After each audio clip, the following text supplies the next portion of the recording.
Un jour dans ma paroisse, on affecte un prêtre qui, déjà, je trouve très beau, charismatique, mignon. Et tout de suite, je tombe amoureuse. Non, je vais pas dire que je partais prier. Je vais pas dire que j'allais regarder le prêtre.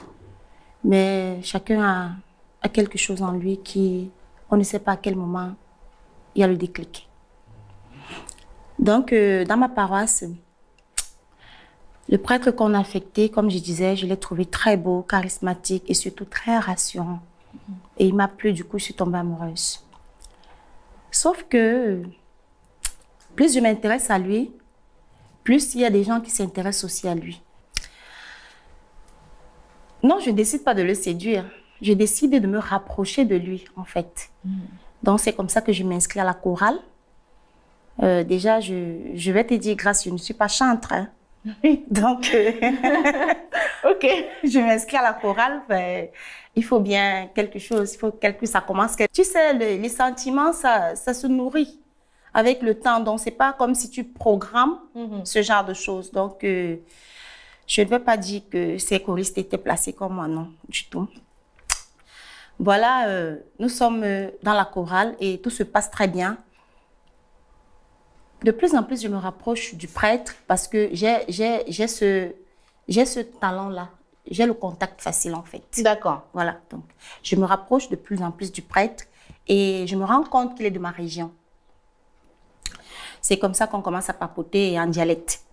Donc, du coup, le rapprochement est là et un jour, il décide de créer une méditation. Nous sommes 10 dans le groupe. Et moi, je te promets, ce n'est pas mon intention d'être dans la méditation, c'est me rapprocher de plus en plus. Chaque fois après les méditations, après les prières, on faisait les prières, on avait décidé de faire les prières 2 fois par semaine. Chaque fois après la prière, moi je me rapprochais tout le temps, je traînais le pas pour que les autres choristes avancent. Et moi je reste avec lui, on papote en patois. Et c'est comme ça qu'on rentre à la maison. Donc, je l'accompagne, je porte son sac. Parfois, c'est le sac de soutane et autres. C'est moi qui porte. On rentre à la maison, je dépose. Très vite, je commence à faire la femme de la maison. Donc, je viens au presbytère, je lave ses vêtements, je prépare sa nourriture. Ça, c'est... Il a une totale confiance en moi et moi aussi en lui. Les gens ne regardent pas que c'est un homme d'abord. Ils regardent du coup la soutane. C'est la soutane qui les intéresse et la personne qui prêche l'évangile qui les intéresse. Non, c'est un homme qui a des sentiments. Tu vois un peu. Donc, j'ai de la peine à l'amener chez nous. Ben, directement, il me prend une maison à moi. Il me prend une maison à moi et de temps en temps, il passe à la maison. Et toujours, il n'y a rien de charnel entre nous. Hein. 2 ans passés, il n'y a rien de charnel entre nous. Mais ma prière tous les jours, c'est qu'enfin ça arrive, qu'il m'embrasse. Un jour, un dimanche, nous sommes entrés de l'église et puis nous avons fait l'amour. Enfin. Pardon.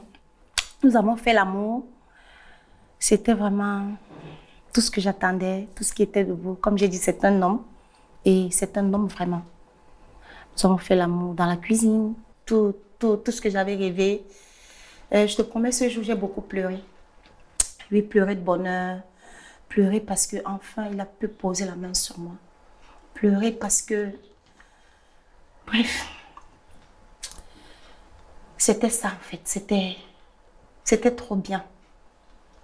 J'ai tout de suite... Et nous avons fait l'amour chez moi, hein. C'était pas au presbytère, il faut le souligner. C'était chez moi, à la maison qu'il m'a prise. Donc, il venait, parfois, il passait la nuit. Il partait aussi parce qu'il fallait qu'il va à ses occupations.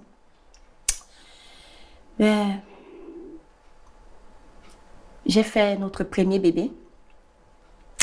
Et puis, les 2 autres ont suivi. Donc, mes 3 enfants, c'est avec lui. Des enfants désirés, programmés? Oui, désirés et programmés.